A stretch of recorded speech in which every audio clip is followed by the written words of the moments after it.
हथियारी नक्सल तो गए, लेकिन दिमागी नक्सल, ये दिमागी नक्सल मौके की तलाश में है।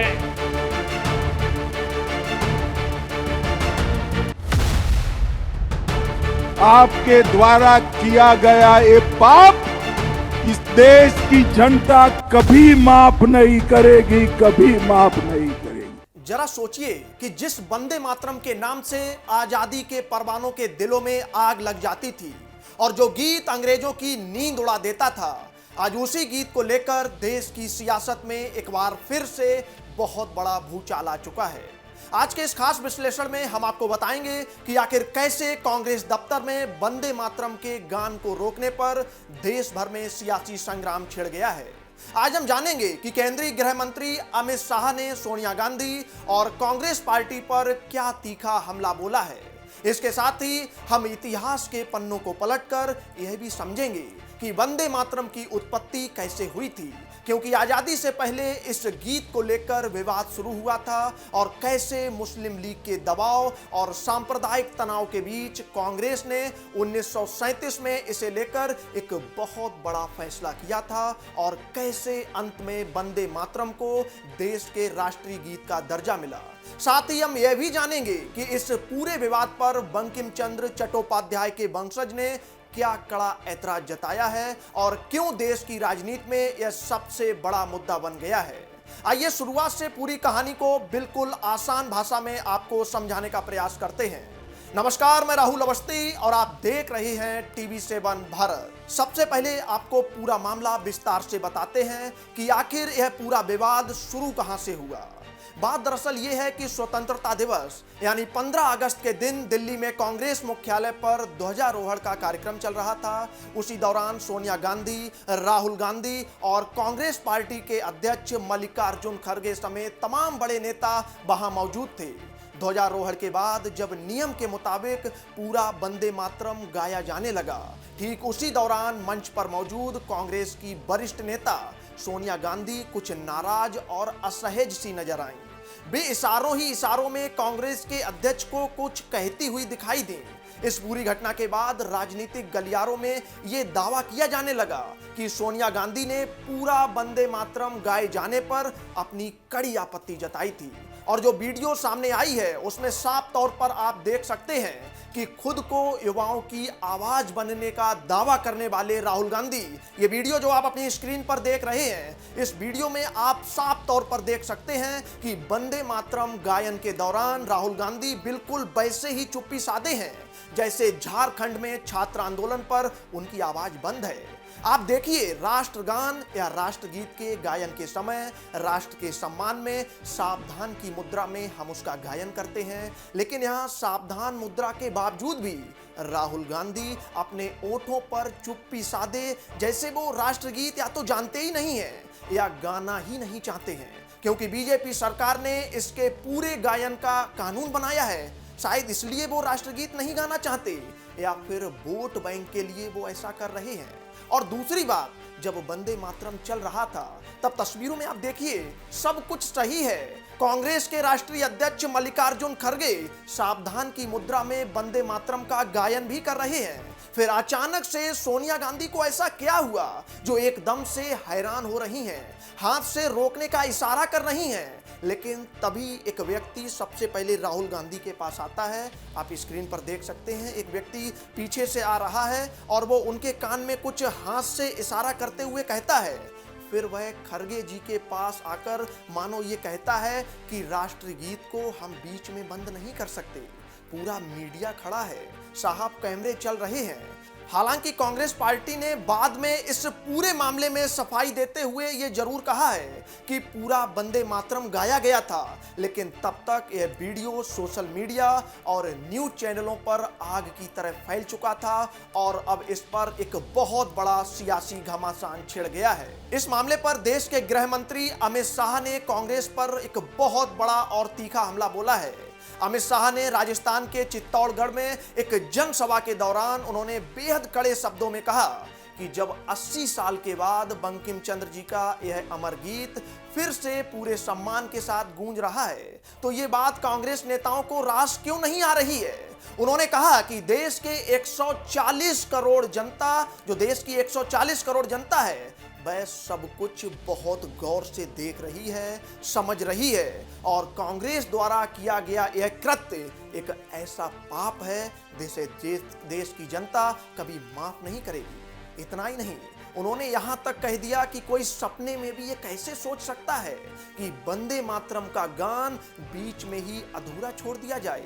उन्होंने तंज कसते हुए कहा कि अगर कांग्रेस के लोगों के पास थोड़ी सी भी शर्म बची है तो उन्हें दोनों हाथ जोड़कर बंकिम बाबू की आत्मा से और देश की इस महान जनता से फौरन माफी मांगनी चाहिए।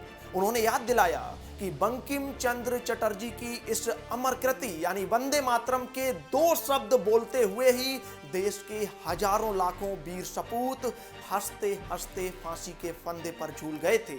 लेकिन कांग्रेस ने हमेशा तुष्टीकरण की राजनीति को ही सबसे ऊपर रखा। आइए सबसे पहले हम आपको दिखाते हैं गृह मंत्री अमित शाह ने क्या कुछ कहा है।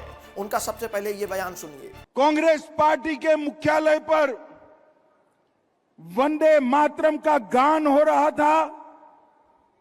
चालू गान में कांग्रेस की नेत्री सोनिया जी ने कांग्रेस अध्यक्ष को गान रोकने का कहा।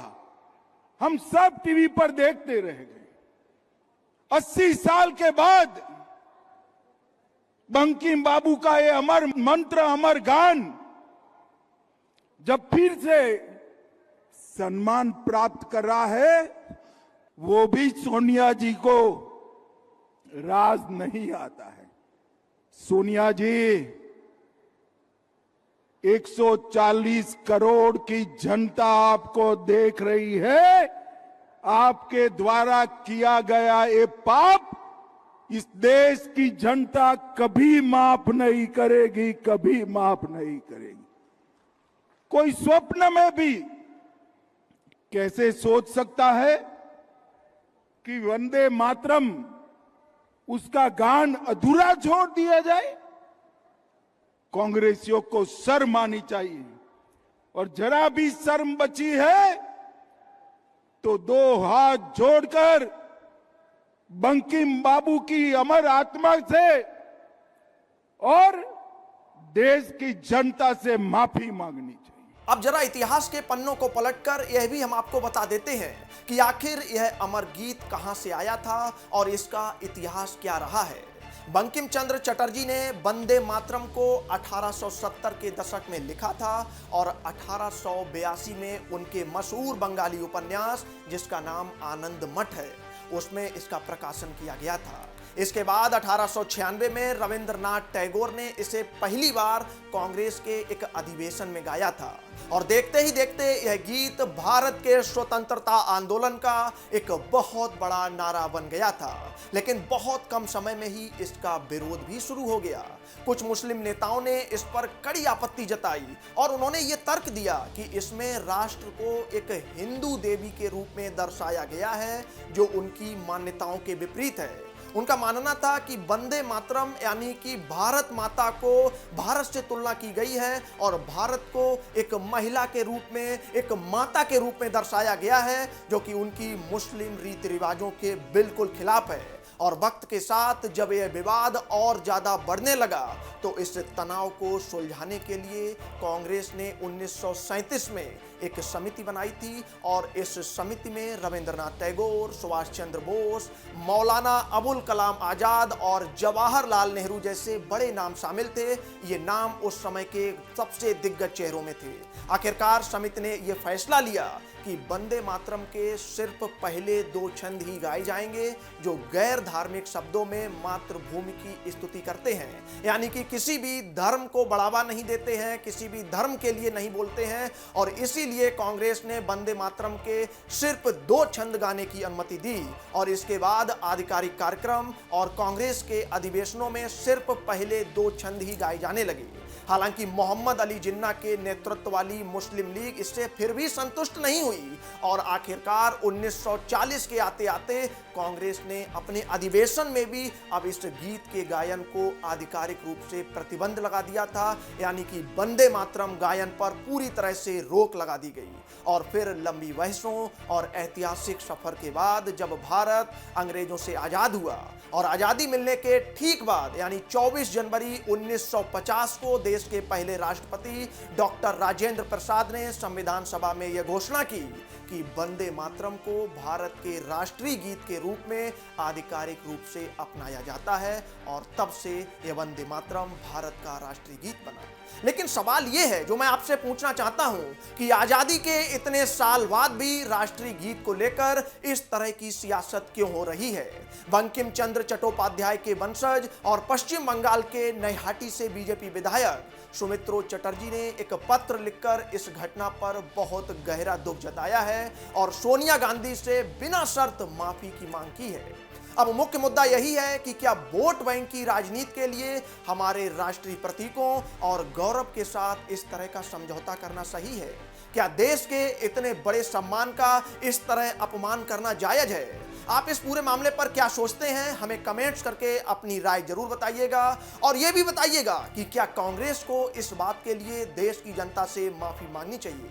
आप हमारे साथ जुड़े रहिएगा, तब तक के लिए नमस्कार।